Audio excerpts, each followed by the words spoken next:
दुरुस्त राजा बेटा जी और मेरे रसगुल्ले बच्चों, हंसते खेलते खिलखिलाते बच्चों, आप सभी लोगों से दरख्वास्त है कि एक प्यारी सी स्माइल आपके होठों पर, आपके चेहरे पर आ जानी चाहिए। और बहुत बहुत बहुत प्यारी सी स्माइल के साथ में फिर अब आज हम लेक्चर को शुरुआत करेंगे। एक बढ़िया सी ब्यूटीफुल सी स्माइल आ जानी चाहिए, ठीक है? प्यारी प्यारी सी स्माइल को लेकर आ जाइए। अब बेटा जी आज आपको कुछ होमवर्क देने वाला हूं मैं, और उस होमवर्क के बाद में हम आगे बढ़ेंगे। मतलब आज पहला लेक्चर सर होमवर्क, यस बेटा जी। क्या है, आपके कुछ थ्योरी टॉपिक है मॉड्यूल में, थ्योरी टॉपिक्स है, और ये टॉपिक्स आप छोड़ कर ना जाए ऐसी मेरी इच्छा है। तो उन थ्योरी टॉपिक्स का आप अभी सेल्फ स्टडी करना शुरू करेंगे। उन सेल्फ स्टडी वाले टॉपिक्स के बारे में बता रहा हूँ। सेल्फ स्टडी मतलब ये स्टडी आपको आप ही करना है।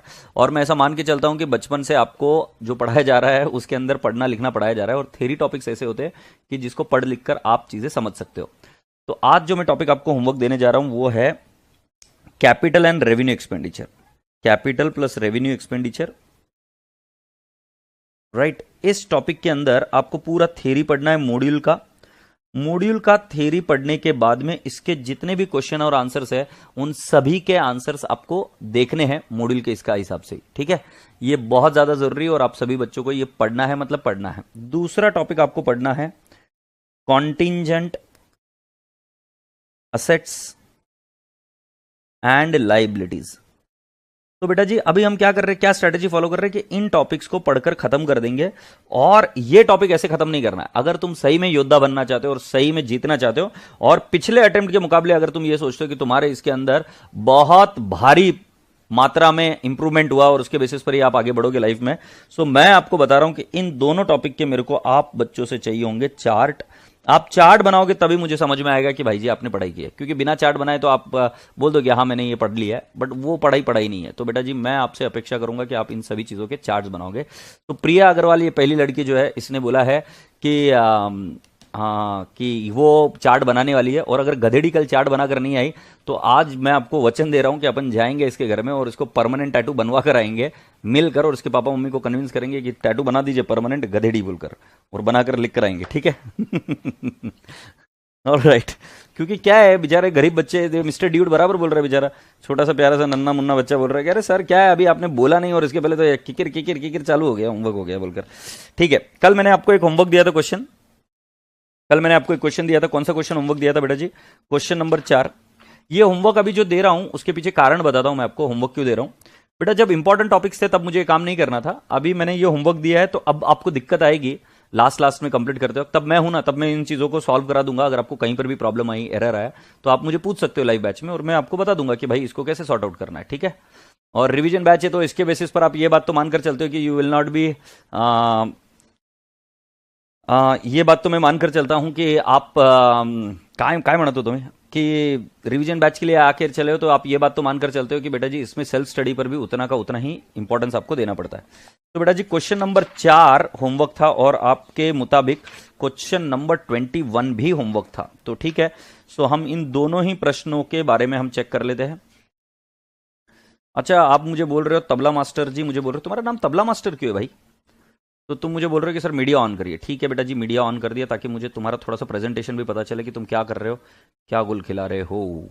और ये तुम्हारा मीडिया ऑन, ठीक है। तुम्हारा मीडिया कल तो ऑन किया था मैंने, कौन बंद कर देता रहे नालायक? तुम कुछ तो कांड करते हो, कोई तो एक फैकल्टी आकर फिर बंद कर देता। क्या कांड करते हो नालायक को? चलो जल्दी से आ जाओ और मुझे एक बात बताओ, क्वेश्चन नंबर 4 का आंसर देखते हैं। ओहो आंसर आ गया, आंसर आ गया, आंसर आ गया भाई, आंसर आ गए। पहला जिसका आंसर है वहां से शुरुआत की जाए। बॉयज कभी भी आगे नहीं रहते हैं आंसर्स में, गधेड़े एक नंबर के बॉयज, एक नंबर के गधेड़े बॉयज है, राइट। सो ये आंसर आया प्रांजलि से। प्रांजलि प्रेजेंटेशन और अच्छा हो सकता था बेटा जी, और प्रेजेंटेशन की धज्जियां उड़ाई है तुमने, क्योंकि देखो आपका लिखा हुआ जो चीज है वो अच्छा दिखना चाहिए, राइट। ये कौन है? काजल, काजल ठीक है, मिस्टेक्स थोड़ी सी कम कर बेटा, राइट। आंसर देखेंगे अभी तुम्हारा सही है कि नहीं, ठीक है काजल, और इंप्रूव करो बेटू। और ये है राशि जैन का आंसर है, ये डिंपल का है। डिंपल क्या लिखा है बेटा, कैसे गंदी तरीके से लिखती है पिल्लू। गौरव रहेजा, गौरव रहेजा जी उपकार किया है क्या रे? तुम्हारे गांव में पेंसिल नहीं मिलती क्या रे? तू सारे कपड़े नहीं पहनता क्या रे नालायक? फिर ऊपर ऊपर से कैनवसिंग कर देता है, होपलेस, पूरे कपड़े पहना कर नालायक, कैसे भी लिखता है। ये कौन है? गौरव रह जाइए माकड़। ये साइली, ओके साइली ठीक लिखा है बेटा। ये कौन है? रोहित गुप्ता, ठीक है। यार तुम्हारा हैंडराइटिंग तुम ही देख लो ना, तुम्हारे सामने है कि भाई ये अगर एग्जामिनर के सामने आए तो अच्छा लगेगा क्या, और क्या यह पेपर अच्छा लगेगा? शुभम कुमारी सिंह ने जो लिखा है, कितना अच्छा लिखा है शुभम कुमारी ने, अच्छा लिखा है ना, देखो कितना बढ़िया लिख रहा है ये तो। वेरी गुड बेटा, very good, I am proud of you Shubham Kumari ji. ये सताक्षी, सताक्षी आपने भी अच्छा लिखा बेटा। ऑलराइट, स्नेहा माने, अच्छा लिखा है पिल्लू। ये दबतीन कलर के पेन कौन यूज करता है? ये है गायत्री यादव, गायत्री जी ठीक है आप भी, बहुत प्यारा। नंदिनी ठीक है, और ये है पारुल मिश्रा, ठीक है। हसन अशरफ, थोड़ा सा और इंप्रूव करो पिल्लू, अच्छा है, मतलब ऐसा कुछ प्रॉब्लम नहीं है, बट थोड़ा और कर सकते हो। बट मुझे एक चीज तुम्हारे हस्ताक्षर और ये बाकी की चीजें देखकर लगती है, वो बता रहा हूं आप सभी लोगों को, जिसका मुझे आप सभी बच्चों पर गर्व है, एकदम प्यारे से तरीके से गर्व है, वो ये है कि मेरे रसगुल्ले बच्चे कम से कम मेहनत कर रहे हैं। अब कल टैटू बनेगा, कोई एक्सक्यूज नहीं। अरे सर कल वाला होमवर्क किया, अच्छा। तो मुझे एक चीज तुम्हारी बहुत अच्छी लगी कि तुम मेहनत कर रहे हो, और मेहनत का मुझे आई एम श्योर कि you people will 110% you will go ahead in your life. Sir diploma in tabla, that's why I edited the name. Gaurav भाई मेरे से एक बार बात करना ना यार, फोन कर कर प्लीज, एक बार बात कर लेना प्लीज, या मुझे तेरा नंबर दे देना, मैं कॉल कर दूंगा भाई। ओके ओके ओके ओके, तुम्हें मैसेजेस देखने में मजा आता है, all right.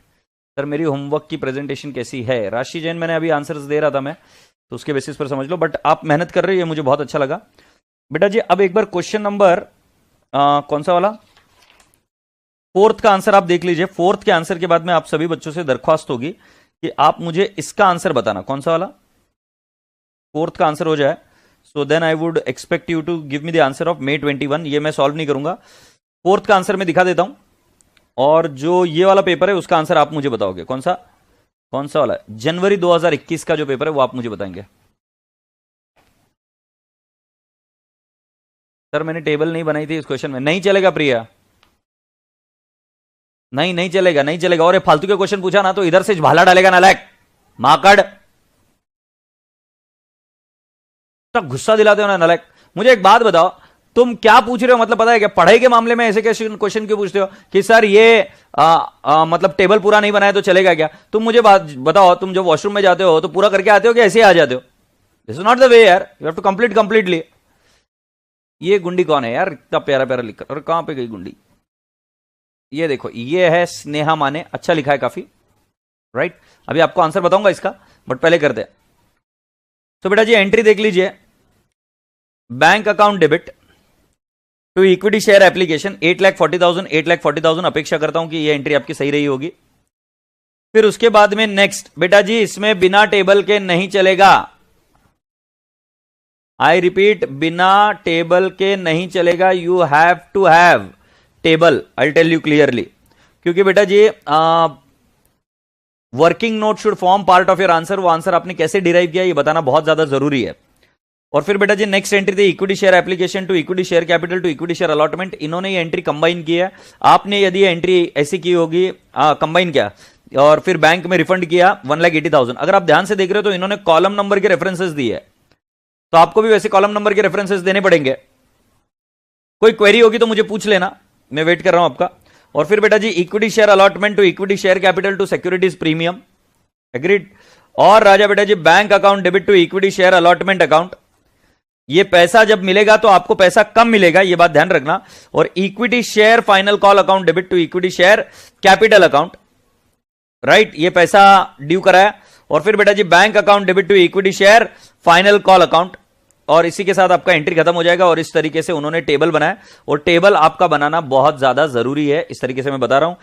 category, number of shares applied for, number of shares allotted, amount received on application, amount required on application, amount adjusted on allotment, refund कितना करना है, amount due on allotment, amount received on allotment। इस तरीके से मैंने सिर्फ इसमें एक और कॉलम यहां पर एक जोड़ा था कि अमाउंट रिक्वायर्ड ऑन अलॉटमेंट कितना था और सरप्लस कितना है। ये दोनों कॉलम मैंने और एक्स्ट्रा जोड़े थे जिससे और चीजें आसान हो जाए। तो मैंने क्या किया था, पहले क्वेश्चन की इंफॉर्मेशन, थर्ड लेवल पर एप्लीकेशन की इंफॉर्मेशन, और बेटा जी उसके बाद में मैंने बताया कि कितना सरप्लस है वो अलॉटमेंट में कितना रिक्वायर्ड है तो अलॉटमेंट में एडजस्ट कर दो, नहीं तो फिर उसका क्या कर दो, रिफंड कर दो। ये सारी चीजें मैंने आपको बताई थी। अब राजा बेटा जी मैं आप सभी लोगों से ये प्रश्न पूछ रहा हूं कि ये क्वेश्चन आपने किया है, मैं इसका उत्तर देखना चाहता हूं आप सभी लोगों ने कैसे उत्तर किया है, तो मुझे बताइए। कहां पे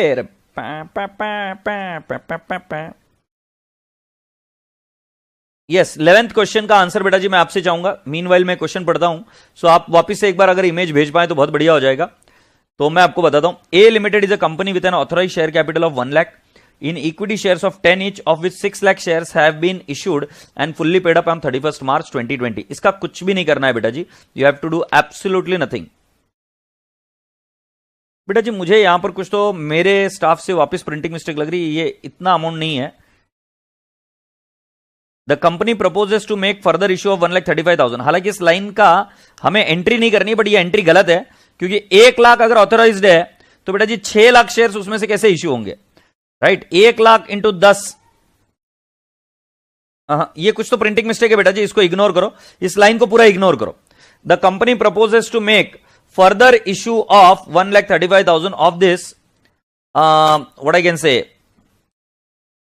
at rupees 14 each, the arrangement of payment being 2 per share on application, allotment 5 per share including the premium, the final call for the balance to be made and the money received on 31st December 2020, application were received for 5,60,000। तो इधर जो गायत्री यादव ने मुझे answer भेजा है, मैं उस answer को आपके सामने ओपन कर रहा हूं और अभी आपको दिखाई दे रहा हूं, ठीक है। सो गायत्री यादव जी का आंसर मैंने ओपन किया। गायत्री यादव जी का आंसर किधर गया, डिंग डिंग डिंग डिंग डिंग डिंग डिंग डिंग डिंग डिंग डिंग डिंग डिंग डिंग डिंग डिंग, ठीक है। इसमें दिखता छोटा छोटा है एकदम, थोड़ा सा बड़ा नहीं किया है क्या किसी ने, यार फोटो बड़ी नहीं कर सकते क्या अपन?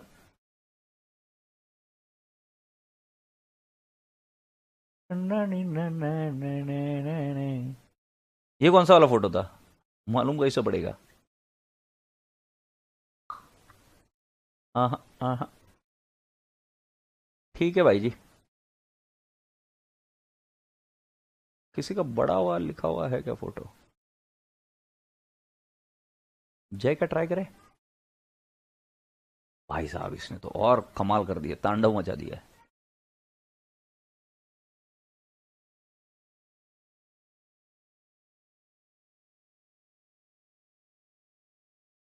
चलो गायत्री जी की सेवा लेते हैं। गायत्री जी हाजिर हो। तो बेटा जी पहला नंबर ऑफ शेयर्स एप्लीकेंट 10,000 है on applied allotment was in full. So बेटा जी अगर इधर ध्यान से देखेंगे तो मेरे कर्सर के पास ध्यान दीजिए, अरे कर्सर के पास ध्यान दीजिए, हाँ ये इधर देखिए 10,000 इसकी एप्लीकेशन है, नंबर ऑफ शेयर्स अलॉटेड भी 10,000। सो एप्लीकेशन मनी रिसीव्ड, इस घोड़ी ने इसको बोला था कि इधर निकालने का सरप्लस वगैरह कुछ नहीं किया है। सो बेटा जी इसकी एप्लीकेशन मनी रिसीव्ड ये 2 रुपए पर शेयर मिला है। सो एप्लीकेशन मनी रिक्वायर्ड इज 20,000, तो इस केस में सरप्लस मनी निल है। और बेटा जी अलॉटमेंट मनी कितना ड्यू है, सो बेटा जी 10,000 इंटू 5 50,000। सो बेटा जी इसका कुछ भी एडजस्ट हुआ नहीं है, रिफंड भी कुछ भी नहीं हुआ, तो इसका पैसा मंगाना पड़ेगा 50,000। मुझे लगता है ये पहली लाइन सही है। दूसरी लाइन के बारे में बताता हूं, applicant for 50,000 shares received allotment of 1 share for every 2 held, 2 applied, no money was return to this application. वाह वाह वाह वाह। सो ये देखो 50,000, उसको 1 के लिए 2 मिला, ये 2 के लिए 1 मिला, कुछ भी बोल रहा हूं मैं, तो 25,000 इनको मिले। सो राजा बेटा जी application money received is 1 lakh but it is required for application is 50,000। So surplus आया 50,000। अब इसमें से हम 50,000 एडजस्ट कर देंगे, बट पहले पूछेंगे इनको 25,000 मल्टीप्लाइड बाय 5, तो 1,25,000 रुपए अलॉटमेंट में पैसा डी होगा, ये जो ग्रीन में जो लिखा है। और बेटा जी उसमें एडजस्ट कितना हुआ, 50,000 एडजस्ट होगा, राइट। तो इन भाई साहब से अपन मंगाएंगे 75,000, क्या बात है। फिर राजा बेटा जी जो लास्ट वाला है वो 5 लाख है शेयर्स, उसको 1 मिला है, तो 1 लाख शेयर्स मिले, तो राजा बेटा जी 10 लाख रुपए एप्लीकेशन मनी मिली है बेटा जी। 1 लाख इंटू 2 लाख रुपए ही इनके एप्लीकेशन मनी रिक्वायर्ड है। मतलब बेटा जी 8 लाख रुपए इनके सरप्लस हुए। सरप्लस 8 लाख रुपए हुए। अब हमने पूछा कि भाई अलॉटमेंट में आपके कितने मंगाने हैं, तो 1 लाख मल्टीप्लाइड बाय 5 लाख रुपए मंगाने हैं। बट राजा बेटा जी इनके ऑलरेडी हमने एडजस्ट कर दिए 5 लाख और 3 लाख रुपए रिफंड हो गए। एग्रीड। सो बेटा जी ये चार्ट बिल्कुल सही है, इसमें कोई भी प्रॉब्लम नहीं है। तो मुझे लगता है कि इस गुड़िया का, गायत्री यादव जी का आंसर सही होना चाहिए। पहली एंट्री होगी आपकी cash oblique bank account debit to equity share application account, और इसकी अमाउंट आएगी 11,20,000। फिर नेक्स्ट एंट्री होगी equity share application account debit 11,20,000 debit to equity share capital account. ये फिगर कितना है भाई साहब, सॉरी कैसे लिख दिया अरे यार, 2,70,000 राइट। और फिर इसमें से हम रिफंड करेंगे ₹3 lakh and to equity share allotment हम अमाउंट करेंगे 5,50,000। मुझे बता दीजिए क्या ये एंट्री सही है क्या, राइट क्या ये एंट्री सही है क्या, मुझे बता दीजिए। मैं आप सभी लोगों का शुक्रगुजार रहूंगा। टेढ़ा बजती है एंट्री नलायक। सो बेटा जी यस बिल्कुल सही जवाब, जो मैंने बताया था वही वाली एंट्री इस भाई साहब ने की है, रोहित गुप्ता जी ने। फिर equity share allotment account debit to share capital to securities premium, ये अमाउंट आपने निकाली होगी बेटा जी। हमने जो शेयर्स अलॉट किए है वो कितने शेयर्स है, 1,35,000 इंटू 10 नहीं, इंटू 10 नहीं, इंटू 5, 1,35,000 इंटू 5, सो 6,75,000 आएगा। टू शेयर कैपिटल अकाउंट आएगा 1,35,000 इंटू 1 आएगा शायद से, है ना, 1,35,000। और कितना गंदे तरीके से लिखा है इसने कि भाई एग्जामिनर तू देख ले भाई, तेरे को समझना है तो समझ, नहीं तो मेरे को अगले अटेम्प्ट में बुला लेना, ऐसी उसकी भाषा है। 1,35,000 into 4, so it will turn out to how much, 5,40,000 and that's absolutely right। फिर बेटा जी पैसा मिलने की बात आई तो यहां पर एंट्री आएगी bank account debit to share allotment account, और ये एंट्री भाई साहब की हो गई है गलत। मुझे बताइए एंट्री सही है कि गलत है, मैं आपके उत्तर का इंतजार में हूं। 1,25,000 नहीं आएगा, इट शुड बी 1,35,000। देखो गलत तरीके से अच्छे प्रेजेंटेशन से ना लिखने का अंजाम आपने देखा क्या।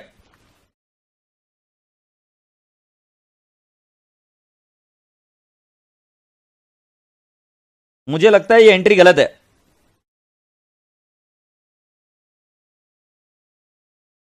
क्योंकि बैंक अकाउंट आपको मिलना चाहिए 1,35,000 ना। टेबल कहां पे है, अच्छा मैंने अमाउंट टू बी कॉल्ड 1,25,000 है क्या, नहीं बेटा जी मेरे से गलती हो गई, मैंने टेबल बराबर से नहीं देखा। 1,25,000 ही बराबर है। सॉरी सॉरी सॉरी, चाय ये देख लो, अरे बाबा ये छोरी की गड़बड़ थी, ये 1,25,000 है, मेरे को 135 याद आ रहा था, सॉरी। ठीक है भाई जी, ये वाली एंट्री भी सही है अभी भाई साहब, वैसे लिखा बहुत गंदा है बट ठीक है। फिर equity share final call account debit to equity share capital account, ये अमाउंट आनी चाहिए आपकी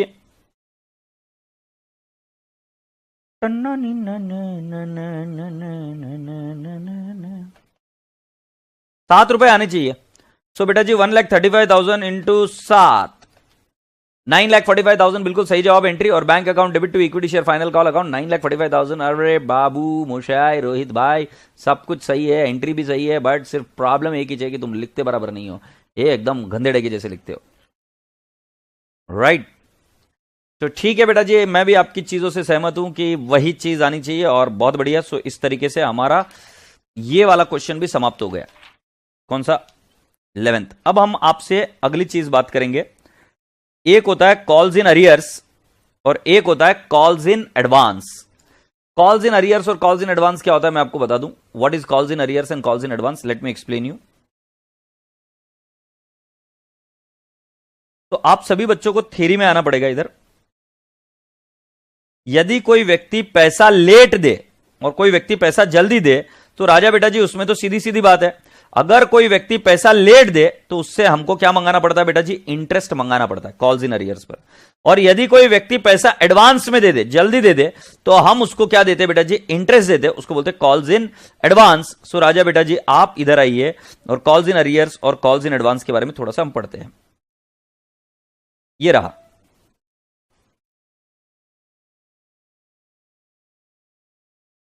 interest on calls in arrears and calls in advance, right? Calls in arrears means when the person has not paid the money, it is called as calls in arrears. When the person has paid the money in advance, it is called as calls in advance. बेटा जी यदि आपका calls in arrears है तो उसके ऊपर आप 10% interest लेंगे, और यदि किसी ने कॉल्स इन एडवांस दिया तो उसके ऊपर 12% इंटरेस्ट देंगे पर एनम।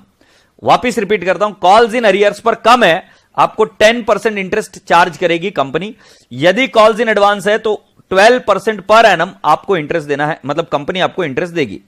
अब बेटा जी सिंपल सी बात है, कॉल्स इन अरियर्स में इंटरेस्ट कंपनी के लिए क्या है, इनकम है, और कॉल्स इन एडवांस के लिए इंटरेस्ट कंपनी के लिए क्या है, एक्सपेंस है। एग्रीड। सो बस ध्यान में रखना कि कॉल्स इन अरियर्स पर इंटरेस्ट को आएगा क्रेडिट बैलेंस, और कॉल्स इन एडवांस पर इंटरेस्ट को आएगा डेबिट बैलेंस, ये डेबिट बैलेंस आएगा। एग्रीड। और टेबल एफ क्या है आपको अंकिता मैम जी पढ़ाएंगे लॉ में, राइट।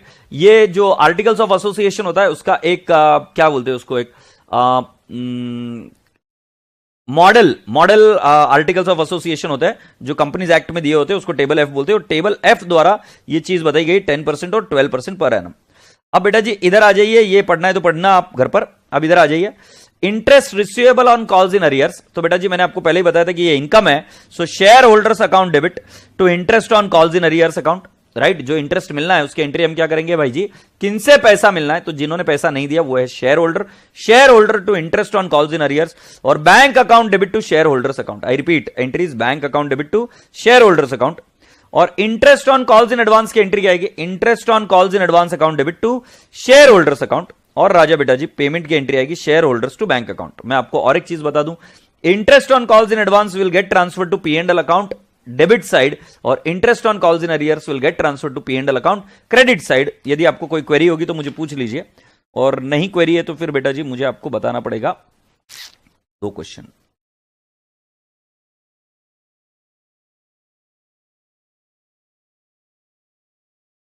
तो we are going to do question number 12 and 13 first. 12 और 13 अभी हम करेंगे, 12 13 और कौन सा करेंगे मैं आपको बता देता हूं,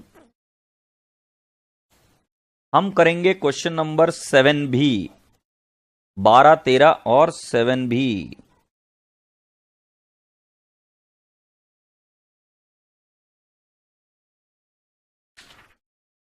ठीक है, so here we go. Please come down to the last part of the chapter. आजा आजा आजा रे आजा।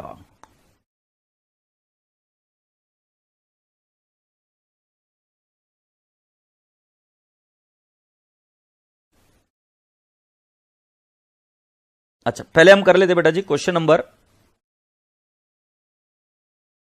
12, ये देख लेते। PU limited issued 2 lakh equity shares of 10 each, payable 2.5 on application, 3 on allotment, 2 on first call and the balance on final call. कहीं पर भी ये नहीं बोला है कि shares are issued at premium. So मैं आपको बताता हूं, फेस वैल्यू है 10, तो हम मानकर चलेंगे कि इशू प्राइस भी है 10, क्योंकि बोला नहीं ना बेटा इशूड एट प्रीमियम, और हम हमारे मन से नहीं कर सकते। एप्लीकेशन के वक्त मैं बोलूंगा 2.5, अलॉटमेंट के वक्त बोलूंगा मैं 3, फर्स्ट कॉल के वक्त बोलूंगा मैं 2, और फाइनल कॉल के लिए मैं बोलूंगा 2। तो ये कितना हो गया बेटा जी, 2 नहीं 2.5, तो कितना हो गया 10 हो गया क्या, ये बैलेंसिंग फिगर है। और बेटा जी यही ब्रेकअप इधर भी आएगा 2.5 3 2 1 2.5। ठीक है, अब जरा ध्यान से देखना, all the shares were fully subscribe. ठीक है, वेरी गुड, यहां तक की एंट्री एकदम इजी है। Mister Pal who held 20,000 shares paid full remaining amount on the first call itself. मतलब फर्स्ट कॉल के वक्त उन्होंने क्या कर दिया, फाइनल कॉल का पैसा भी एक साथ ही दे दिया। तो बेटा जी इन पाल साहब को हम बोलेंगे कॉल्स इन एडवांस दिए सर जी आपने, और आपको इंटरेस्ट मिलेगा 12% के हिसाब से। The final call which was made after 3 months from the first call was fully paid except a shareholder having 2,000 shares who paid his due amount after 2 months along with interest on calls in arrears, right? So बेटा जी क्या हुआ, एक ऐसा व्यक्ति भी था जिस व्यक्ति को मतलब फाइनल कॉल के वक्त was made after 3 months from the first call was made fully paid except एक व्यक्ति ऐसा था जिसके पास 2,000 शेयर्स थे, उसने अमाउंट पे नहीं की थी, राइट, और उसने सारी रकम पे की 2 महीना late along with the interest on calls in arrears, company also paid interest on calls in advance to mister Pal, you are required to make journal entries to record this transaction. अगर कोई बच्चा सुलझा हुआ है दिमाग में तो उसको यह पता है कि सर पहली वाली एंट्री और दूसरी वाली एंट्री में कोई झोलझाल नहीं है, क्योंकि जो झोल होना था वो सारा का सारा कार्यक्रम हुआ है एंट्री ऑफ फर्स्ट कॉल से लेकर। और मैंने आपको और एक चीज समझाई थी इतने प्यार से कि राजा बेटा जी कैश नखरे करती है, ड्यू की एंट्री कभी भी नखरे नहीं करेगी। और अगर आप ये दिमाग में बात बांध लेते हो तो अब आपका पूरा फोकस रहेगा कैश पर, और कैश को सिखाना ये मेरे बस का बात है। मतलब मैं बहुत इजीली समझा दूंगा, कोई बड़ी बात नहीं है, बट अगर तुम हर एक जगह खिचड़ी करते रहोगे तो दिक्कत आएगी। तो पहली एंट्री क्या होगी, bank account debit 2 lakh into कितना रुपीज बेटा जी 2.5 to equity share application account 2 lakh into 2.5, बस बराबर है, क्लियर है। नेक्स्ट एंट्री क्या होगी बेटा जी, equity share application account debit to equity share capital 2 lakh into 2.5, 2 lakh into 2.5, it will turn out to 5 lakh I guess. Next entry होगी बेटा जी equity share allotment account debit to equity share capital, amount होगी 2 lakh into 3, मेरे हिसाब से 6 लाख होगी, मतलब 2 lakh into 3 right 6 lakh. और फिर नेक्स्ट एंट्री होगी bank account debit to equity share allotment account that is 2 lakh into 3, it will turn out to 6 lakh. तो मतलब पहली 4 एंट्रीज तो एकदम ईजी है। पांचवी एंट्री में कोई दिक्कत नहीं है बेटा जी, क्योंकि ड्यू के एंट्री में कभी गड़बड़ नहीं होती। और एंट्री क्या है, equity share first call account debit to equity share capital account 2 lakh into 2, it will turn out to 4 lakh 4 lakh. And boys and girls if you check it clearly, तो पहली एंट्री देख लीजिए, bank account debit to equity share application account, फिर equity share application to equity share capital, equity share allotment to equity share capital, agreed 6 lakh का figure है। फिर बेटा जी bank account debit to equity share allotment account और equity share first call account debit to equity share capital account. मेरा हमेशा से एक तरीका रहा है कि मैं जो चीज इजी है ना उसको ज्यादा फोकस नहीं करता हूं, क्योंकि बच्चे की एनर्जी उधर कम वेस्ट हो। ये 5 एंट्रीज में यदि आपको कोई दिक्कत है तो मुझे पूछ लीजिए, यदि दिक्कत नहीं है तो ये एंट्री करने को शुरू कर दीजिए। कॉपी मत कीजिएगा, क्योंकि कॉपी करोगे तो फिर आपका ब्रेन का डेवलपमेंट नहीं होता है। इसके आगे के एंट्रीज को मैं आपको अच्छे से समझा दूंगा, जहां पर हमें फोकस करना है that we will do it very clearly. तो आप सभी लोगों से रिक्वेस्ट है कि प्लीज इसको कंप्लीट कर खत्म करिए।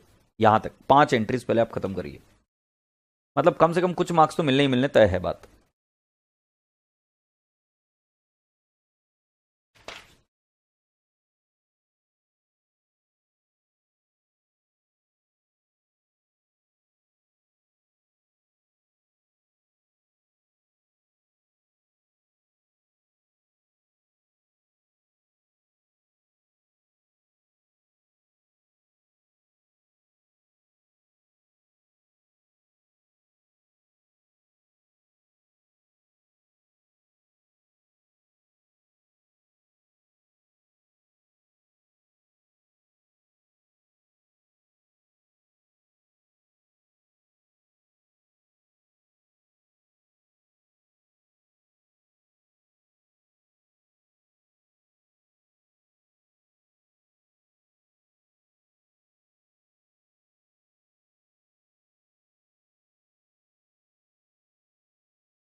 जब हो जाए तो मुझे बता देना, 5 एंट्रीज तो आपको आपके लेवल पर करनी की है।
अरे बाबा कहाँ रह गए रे? इतनी देर क्या चेप रहे हो? धपाधप कर नहीं पा रहे हो क्या? 5 एंट्रीज तो करनी है के लिए बोला है।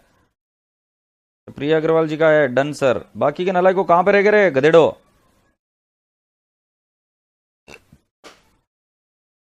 और ये सब तुम्हारा कार्यक्रम है, तुम काम कर रहे हो अच्छे से, तुम ही आगे बढ़ोगे।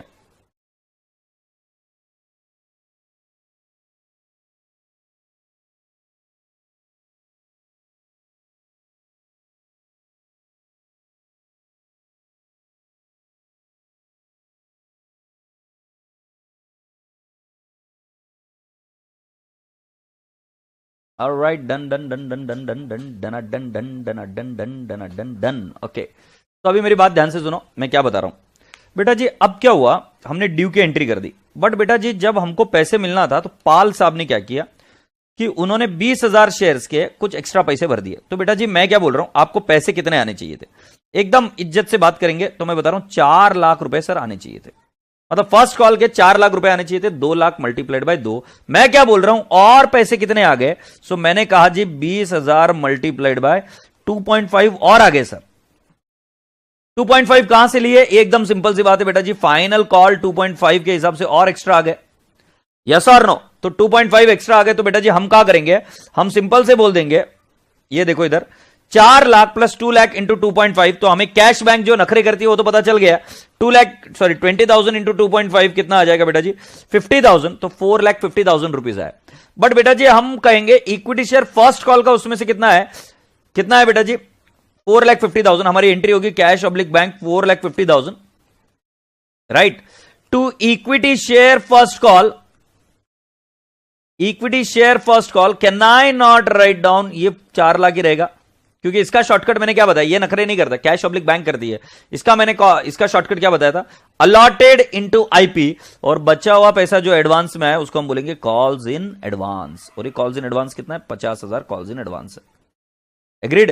अब तुम मुझे बोलोगे कि सर हम क्या इधर फाइनल कॉल नहीं लिख सकते क्या? नहीं लिख सकते, क्योंकि फाइनल कॉल अभी तक ड्यू ही नहीं हुआ, तो कैसे लिखोगे? सर अलॉटमेंट में तो लिखते थे बेटा, जिस दिन हम शेयर अलॉट होते थे उसी दिन अलॉटमेंट का पैसा जो एक्स्ट्रा रहता था एप्लीकेशन का वो ट्रांसफर कर देते, उसमें चलता था। बट इधर आप डायरेक्टली टू फाइनल कॉल नहीं लिख सकते। देखो दोनों में फर्क है, इसमें 3 महीने बाद फाइनल कॉल का पैसा मंगाने वाले। अलॉटमेंट में जो आप प्रो रेटा अलॉटमेंट में जो एक्स्ट्रा पैसा आता था वो डायरेक्टली अलॉटमेंट में डालते थे। क्यों डालते थे? क्योंकि वहां पर जैसे आज पैसा ड्यू है, राइट, मतलब आज पैसा कैसे ड्यू? आज एप्लीकेशन का पैसा आया और आज हम अलॉट कर रहे हैं, और अलॉट करते वक्त हमें पता है कि हमने इसको ज्यादा शेयर्स मतलब क्या, जो एप्लीकेशन ज्यादा किया हमने इसको अलॉटमेंट कम किया, इसका सरप्लस पैसा इसको रिफंड करेंगे और इसी से मंगाएंगे सेम डेट को होने की वजह से वो अलॉटमेंट में जा सकता है। इधर आपको शब्द कॉल्स इन एडवांस ही यूज करना पड़ेगा, there is no other option, right. So बेटा जी ये देख लीजिए, bank account debit to equity share first call to calls in advance. मैं आपको बता दूं उसके बाद में नेक्स्ट एंट्री होती है ड्यू की। बेटा जी ड्यू की एंट्री मैंने आपको कितनी बार समझाया कि कभी नखरे नहीं करती। तो हमारी नेक्स्ट एंट्री होगी equity share final call to equity share capital, और मेरी अमाउंट आ जाएगी बेटा जी, कैन आई नॉट से हमारे शेयर से 2 lakh allotted into IP, I will say 2.5। सो ये 5 लाख की एंट्री हो जाएगी फाइनल कॉल की। बेटा एक साथ 2 एंट्रीज को फील करिएगा, राइट। ये 5 लाख की एंट्री की, अब मुझे एंट्री नहीं दिखानी, ये देखो bank account debit to equity share first call to calls in advance. और नेक्स्ट एंट्री क्या होगी? Bank account debit to bank account, sorry, equity share final call account debit to equity share capital. ये entry नखरे नहीं करती है, नखरे entry करती है कैश की। तो मैं अभी आपसे चाहूंगा कि एंट्री नंबर 6 और 7 आप लिखिए, आगे की एंट्री मैं आपको आगे बताता हूं। एग्रीड? 5 लाख रुपए आपको इक्विटी शेयर फाइनल कॉल में आने हैं।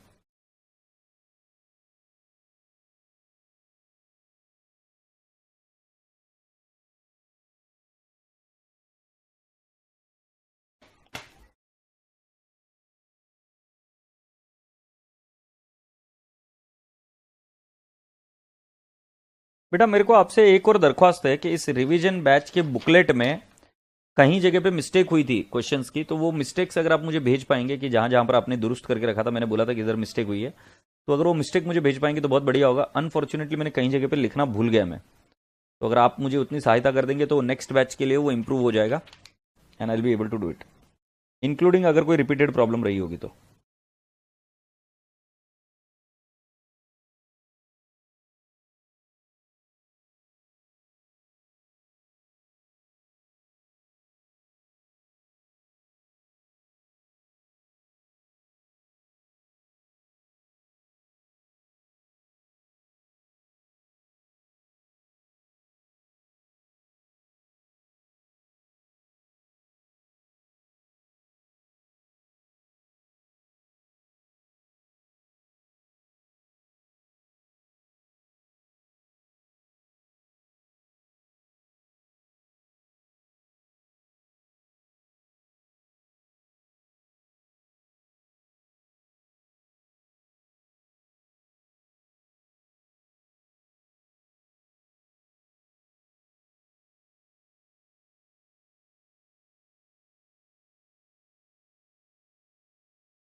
ऑलराइट, ये दो एंट्री हो गई, 6th और 7th, जल्दी से मुझे बताइए।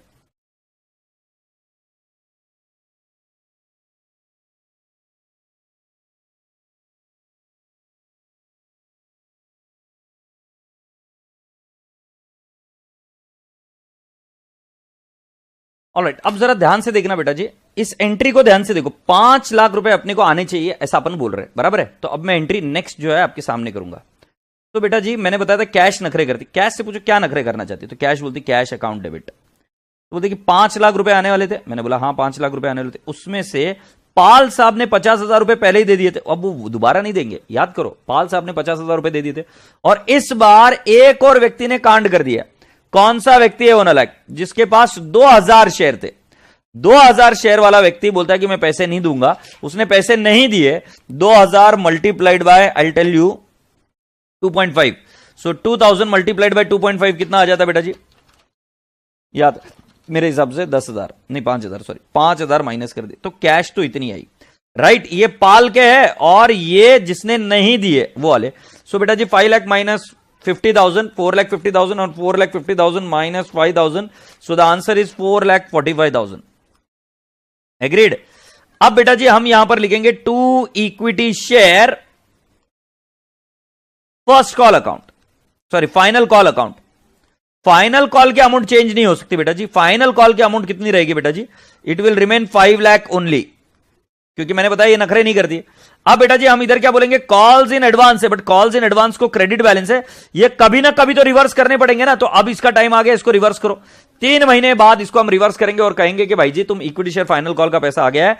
और राजा बेटा जी इधर आएगा कॉल्स इन अरियर्स, और कॉल्स इन अरियर्स कितना है बेटा जी 5,000। अगर आप भाषा से प्यार करो ना, अगर इस अकाउंट से प्यार करो ना, तो अपने आप समझ में आएगा ये क्या बोल रहा है।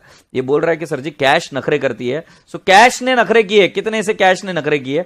सो कैश बोलता है कि सर मेरे को 5 लाख रुपए आने चाहिए थे, बट 50,000 रुपए ऑलरेडी आ गए थे पाल के, तो वो माइनस के और 5,000 रुपए एक नालायक ने दिए नहीं, 445 आ गए। फिर उन्होंने बोला कि कॉल्स इन एडवांस रिवर्स होगा, कॉल्स इन अरियर्स क्रिएट होगा, एंड राजा बेटा जी to equity share final call 5 lakh. I hope you people have understood this, yes और नो। तो राजा बेटा जी कैन आई नॉट से, ये मेरी 8वें नंबर की entry, bank account debit, calls in advance, calls in arrears, to यहां पर आना रह गया to equity share final call. मुझे बताओ क्या ये एंट्री समझ में आई क्या, 5 लाख, जल्दी से मुझे बताओ क्या ये एंट्री समझ में आई क्या। आगे की बात आगे होगी, पहले मुझे बताओ ये एंट्री समझ में आई क्या नहीं आई, जल्दी से बताइए ना प्लीज। एक बार बता दीजिए ना प्लीज। राइट, ये एंट्री समझ में आ गई होगी तो इसको एंट्री को लिख भी दीजिए और हम आगे बढ़ेंगे फिर।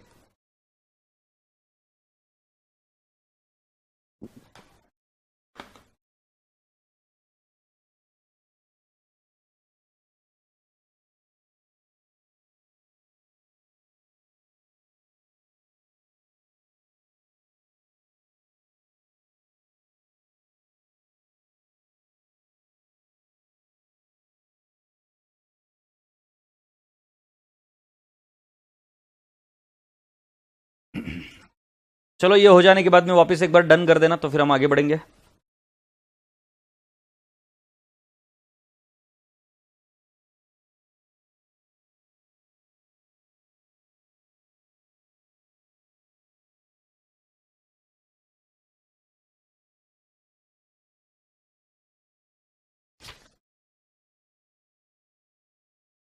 ये फाइल कर दे।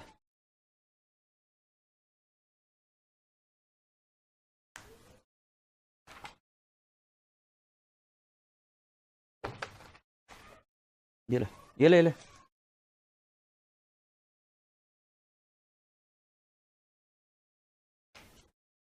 इधर इधर इधर।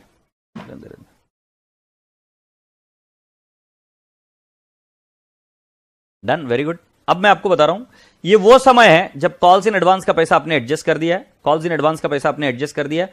अब कॉल्स इन एडवांस पर और एक चीज देनी पड़ेगी, इंटरेस्ट। तो बेटा जी जो इंटरेस्ट देना पड़ेगा वो कैलकुलेट करना पड़ेगा, interest on calls in advance. So बेटा जी interest on calls in advance के लिए मैं आपको बता दूं कि 50,000 रुपए हमें एक्स्ट्रा मिले थे, इंटू 12% रेट ये हमें दे दी गई है, right, by table F of the companies act. और बेटा जी मुझे बताइए, जब उसने पैसे दिए वो फर्स्ट कॉल के वक्त दिए थे और 3 महीने बाद फाइनल कॉल मंगाया, सो बेटा जी इंटरेस्ट कितने महीने का कैलकुलेट होगा? 3/12 से, right. So can I not से 50,000 into 12% into 3/12, so can I not से द इंटरेस्ट शुड बी 1500। और मैं आपको बता दूं, कंपनी के लिए interest on calls in advance will have a debit balance, because company को ये पे करना है। कॉल्स इन अरियर्स के ऊपर भी इंटरेस्ट हमें चार्ज करना पड़ेगा, बट बेटा जी वो 2 महीने के लिए करना पड़ेगा। और कितने पर करना पड़ेगा? 5,000 रुपए पर। क्यों 2 महीने के लिए? क्वेश्चन अगर ध्यान से पढ़ेंगे सो बेटा जी आपको पता चलेगा कि इंटरेस्ट हमें और बाकी का पैसा हमें 2 महीने बाद मिला है, राइट। सो फाइनल कॉल का जो पैसा मिलना चाहिए था वो हमें 2 महीने बाद मिला है कॉल्स इन अरियर्स का। सो 5,000 इंटू 10% इंटू 2/12, तो ये आ जाएगा बेटा जी, ये interest on calls in arrears है, इंटू 10% इंटू 2/12। सो राजा बेटा जी ये आएगा 83.33, और ये है interest on calls in arrears. ये 2 महीने बाद की एंट्री है, ये अभी एंट्री करनी पड़ेगी, राइट। ये सिर्फ इसलिए समझा रहा हूं कि इसको आएगा डेबिट बैलेंस और इसको आएगा क्रेडिट बैलेंस, ये बस बात ध्यान में रखना। अब आप एंट्री या तो डायरेक्टली कर सकते हो या शेयर होल्डर के थ्रू रूट कर सकते हो। डायरेक्टली करोगे तो क्या करोगे बेटा जी? Interest on calls in advance account debit to cash, ये डायरेक्टली पे कर दिया। या फिर एंट्री क्या करोगे? Interest on calls in advance to share holder and share holder to cash, ultimately pay करना है। But interest on calls in arrears की भी एंट्री हमें कुछ इस तरीके से करनी पड़ेगी, हमें पहले पैसा ड्यू बनाना पड़ेगा और फिर इंटरेस्ट मंगाना पड़ेगा। आशा करता हूं कि ये बात समझ में आई आपको। तो मैं अभी आपको ये समझाता हूं, एंट्रीज दोनों बची हुई। तो ये देखो, interest on calls in advance to share holders and share holders to bank, और फिर बेटा जी share holders to interest on calls in arrears और interest on calls in arrears, right. फिर bank account debit to calls in arrears to share holders account, क्योंकि ये share holder से हमने पैसा ड्यू बनाया था 83.33, और बेटा जी इसके कॉल्स इन अरियर्स के भी पैसे आने बाकी थे, याद है? फाइनल कॉल के पैसे आने बाकी थे 5,000। और अगर लाइन ध्यान से पढ़ेंगे तो उन्होंने बोला कि जो कॉल का पैसा है वो 2 महीने बाद पेमेंट किया इंक्लूडिंग इंटरेस्ट, तो टोटल पेमेंट कितना किया? 5,083.33, and that's what we have done बेटा जी। तो इसी के साथ अब आपकी एंट्रीज ड्यू हो जाती है। कौन सी राजा बेटा जी? Question number, entry number 9, 10, 11 and 12। यदि आपको इसमें कोई क्वेरी होगी तो मुझे बताना। सिर्फ ध्यान में रहे, यहां पर इन्होंने एंट्री शेयर होल्डर के थ्रू रूट की, उससे कंफ्यूज होना जरूरी नहीं है। एकदम सिंपल सी बात है भाई जी कि आपका interest on calls in advance to share holder and share holder to cash oblique bank, ये 2 एंट्रीज क्लियर है। थर्ड एंट्री आपको क्या करना है? कॉल्स इन अरियर्स के बारे में। तो हम उसकी एंट्री क्या करेंगे राजा बेटा जी? हम करेंगे share holders account debit to interest on calls in arrears account. फिर नेक्स्ट एंट्री क्या करेंगे? Bank account debit 5,083.33। फिर टू करेंगे इक्विटी शेयर, नहीं, to share holder account and to calls in arrears account. तो जल्दी से मुझे बता दीजिए, यदि आपको कोई दिक्कत है, आपत्ति है, तो मैं रुका हूं आपके ही सेवा में। यदि आपको कोई टेंशन है, कोई दिक्कत है, तो मैं आपकी सेवा में रुका हुआ हूं। जल्दी से मुझे क्वेश्चन पूछ लीजिए, और नहीं तो फिर हम आगे बढ़ेंगे।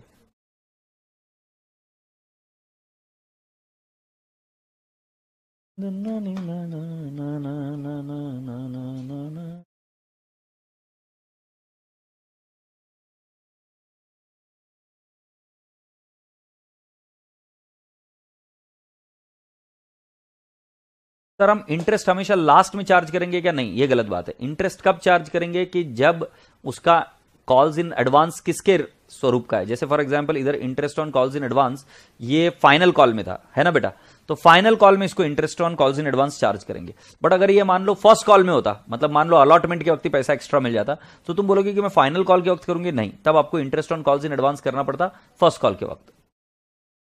डायरेक्ट इफेक्ट वाली एंट्री कब कर सकते हैं बेटा जी? मैं आपसे यही सलाह दूंगा कि डायरेक्ट एंट्री मत करिए।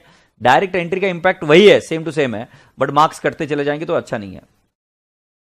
हाँ मार्क्स मतलब ये मैं गारंटी नहीं दे सकता भाई, आजकल पेपर कैसे चेक करते तुम्हें पता है क्या? ये राइट आंसर है सपोज, और तुमने आंसर लिखा ये भी राइट ही है, बट तुमने अलग तरीके से किया, तो उनका ये बोलना नहीं कि इसको राइट देंगे, ये क्या करेंगे, ऐसा का ऐसा मैच हो रहा है तो मार्क्स देंगे, ऐसा का ऐसा मैच नहीं हो रहा तो मार्क्स काटो। ये पहले वाला जमाना नहीं रहा, ये अभी क्या है कि आजकल थोड़ी सी रट्टाबाजी करानी पड़ती है मुझे, और शर्म आती है, बट क्या ऑप्शन नहीं है बेटा, चाचा बेटा जी, तो कर लियो।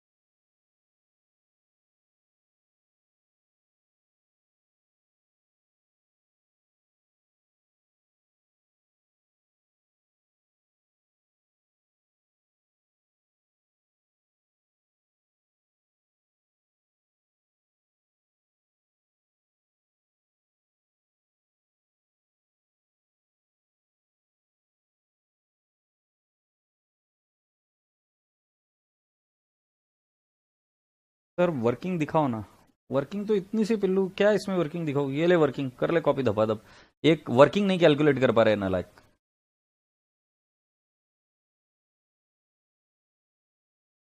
अब वर्किंग का फोटो ले ले भाई, राइट, फिर मैं आगे बढ़ रहा हूँ। बाकी बच्चे अभी एंट्री से लिख लो।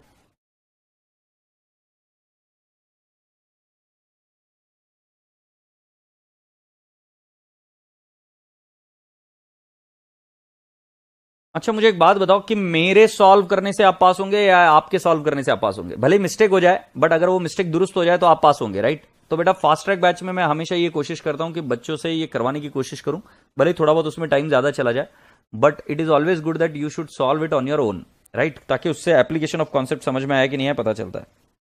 लास्ट एंट्री है, तो जिन जिन बच्चों का हो गया है वो क्वेश्चन नंबर 7 आप ही करेंगे, खुद के खुद करेंगे, और मैं चाहता हूं कि क्वेश्चन नंबर 7 आप सभी लोग इसको कंप्लीट कर अभी के अभी मेरे सामने प्रस्तुत करेंगे। Question number 7।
जल्दी से सॉल्व करिए क्वेश्चन नंबर 7। अभी ये हो गया होगा ऐसा अज्यूम कर क्वेश्चन नंबर 7 ये रहा आपके सामने। सामने ये कौन आया, अरे एंट्री दिख रही है, एंट्री नहीं दिखनी चाहिए, हाँ क्वेश्चन नंबर 7, फिर आपको आंसर दिखाऊंगा। फुर्ती से करना है बेटा, फुर्ती से।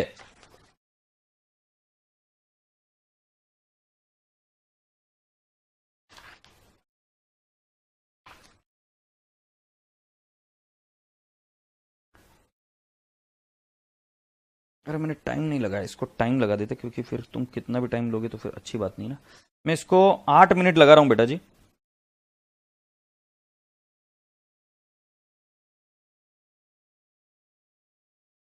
अभी नहीं आ रहे छे।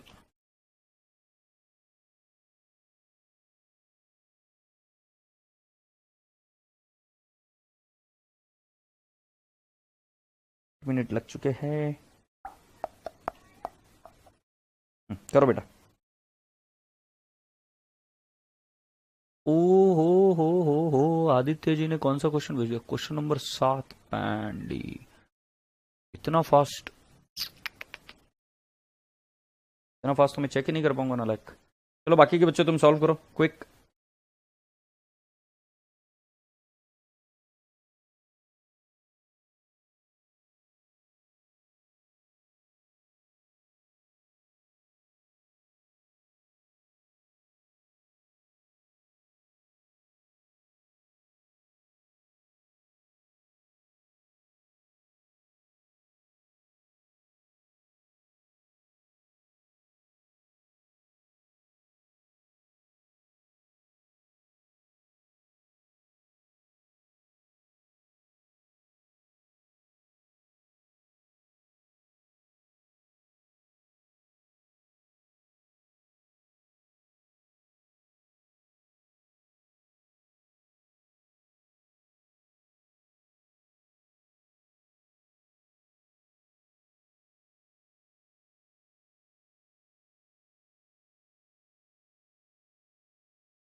बढ़िया, आपने ये क्वेश्चन को सॉल्व कर लिया ऐसा बता रहे हो आप, तो एक बार चेक कर लेते हैं कि कैसे होगा। तो बेटा जी देख लीजिए, एंट्री होगी bank account debit to equity share application account, query होगी तो मुझे पूछ लेना।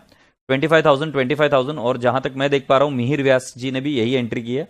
ठीक है, बट इनको शर्म नहीं आती कि किसी तरीके से भी एंट्रीज कर भेज देते हैं, वो गलत है। Actually exam point of view के हिसाब से तैयार करना चाहिए। तुम्हें पता है जो जो बच्चे पीछे रहते हैं या जीवन में जो बच्चे पीछे रहते हैं वो क्या सोचते हैं पता है क्या, कि हमें जीवन में कोई बड़ा काम करना है और डायरेक्टली बड़ा काम करना है। एक्चुअली डायरेक्ट बड़ा काम का स्कोप ही नहीं रहता है। हर छोटे छोटे स्टेप से ही और हर बार आपको आपका कैरेक्टर मेंटेन करना पड़ता है।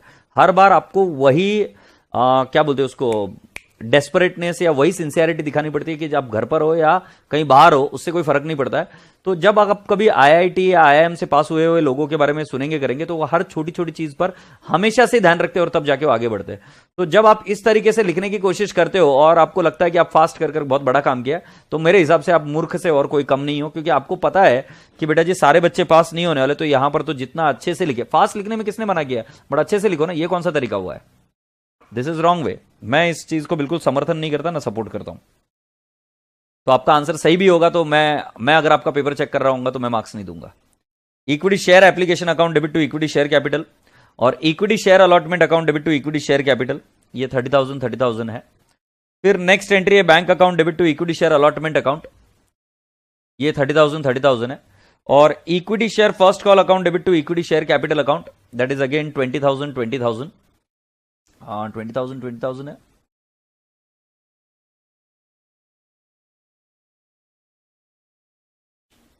यस और फिर बेटा जी bank account debit calls in arrears account debit equity share first call to calls in advance 1250 and that's right, the entry is correct as far as this is concern. ठीक है प्रिया, तुम क्या गधेड़ी की जैसे बात कर रही हो? उस समय मैंने जो होमवर्क दिया था ना जर्नल एंट्रीज के लिए दिया है। Calls in arrears calls in advance अगर अभी पढ़ा है तो अभी होमवर्क दूंगा ना। अब जैसे अश्विनी फड़तरे है, इसने आंसर लिखा है, थोड़ा सा लेट लिखा है, अश्विनी पुरंदरे सॉरी, इसको मैं मार्क्स दूंगा क्योंकि अच्छे से लिखा है। अदिति को भी मार्क्स दूंगा because she has written it properly, और कनक गुप्ता को भी मैं मार्क्स दूंगा because she has written it properly. सीधी सी बात है यार, जब 50 लोगों में से 3-4 बच्चे ही पास होने वाले तो हम उन्हीं को आगे लेकर जाएंगे ना, जो अच्छे से काम करने के काबिल है।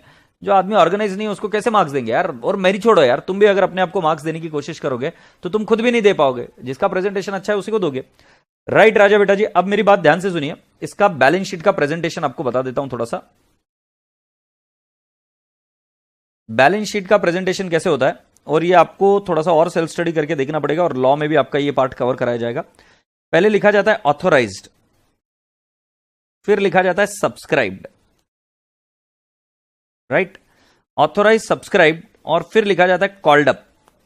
या हम ऐसा काम कर लेते कि ऑथोराइज्ड, तो ये जो अमाउंट होती है ये बैलेंस शीट में सिर्फ प्रेजेंटेशन के लिए दी जाती है, टोटल में नहीं आती, ओनली फॉर प्रेजेंटेशन। ऑथोराइज का क्या है कि जितने मैक्सिमम शेयर्स इशू कर सकते हैं मल्टीप्लाइड बाय उसका फेस वैल्यू, और सब्सक्राइब में क्या जाएगा उसमें से कितने इशू किए है, राइट। इशूड कैपिटल का सब्सक्राइब का क्या कि कितने इशू किए है, सब्सक्राइब किए उसमें से वो लिखेंगे। इशूड एंड सब्सक्राइब्ड आप एक साथ भी लिख सकते हो। और फिर उसके बाद में होता है कॉल्ड अप, मतलब जो सब्सक्राइब किए उसमें से पैसे कितने मंगाए, कॉल्ड अप, माइनस करेंगे आप कॉल्स इन अरियर्स, माइनस करेंगे आप कॉल्स इन अरियर्स, और आउटर कॉलम में जो जाता है टोटल, इसको हम बोलते हैं पेड अप कैपिटल। ये कौन सा आता है बेटा जी? Paid up capital. और ये पेड अप कैपिटल को बेटा जी हम कहां पर दिखाते हैं राजा बेटा जी? We will show it in the balance sheet liability side. So बेटा जी कुल मिलाकर मुझे आपको जो चीज समझानी है वो सिर्फ इतनी सी बतानी है कि हम इसको बैलेंस शीट लाइबिलिटी साइड में दिखाएंगे, और वो अमाउंट है कॉल्ड अप। कॉल्ड अप मतलब जैसे बेटा अगर कल का अगर आपको याद होगा शेयर फॉरफीचर जब मैं सिखा रहा था तब मैं टिक मार्क करिए जाता कि कौन से कॉल्ड है। जितने कॉल्ड किए वो कॉल्ड है, और उसमें से जो पैसा नहीं आया वो है कॉल्स इन अरियर्स, उसको माइनस कर आप बताते हो पेड अप कैपिटल। और ये paid up capital balance sheet liability side में दिखता है। पेड अप कैपिटल पर ही डिविडेंड दिया जाता है, ये बात ध्यान रखिएगा आप, ठीक है। ये एक थ्योरी का पार्ट था जो मैं आपको बता रहा हूं। अब क्वेश्चन नंबर 13 ये होमवर्क है बेटा जी आपके इसमें जो प्रिंटेड है, और क्वेश्चन नंबर 13 ये मॉड्यूल का आपका क्वेश्चन नंबर है 8, मॉड्यूल का क्वेश्चन नंबर 8 है। तो आप वहां से इसका आंसर देख सकते हो आपके वेरीफाई करने के लिए, क्योंकि कल बेटा जी मैं इस टॉपिक को दोबारा नहीं लूंगा क्योंकि टॉपिक आज हमको खत्म करना है। तो क्वेश्चन नंबर 13 मैंने होमवर्क दिया, मॉड्यूल का क्वेश्चन नंबर 8 ये मैंने आपको बता दिया, ये आपको वहां पर देखना है। और मैं आपसे ये भी कहूंगा, गुजारिश करूंगा कि मॉड्यूल की इसकी भी थ्योरी एक बार आपको पढ़ने की है। अब इससे ज्यादा मैं आज होमवर्क नहीं दूंगा, तो मॉड्यूल को आपको इसकी थ्योरी पढ़ने की है, बात ध्यान रखना। अब हम चलते हैं बेटा जी, एक और क्वेश्चन जो हमारे टेक्स्ट बुक में रह जाता है वो क्वेश्चन है question number I think so which is that question?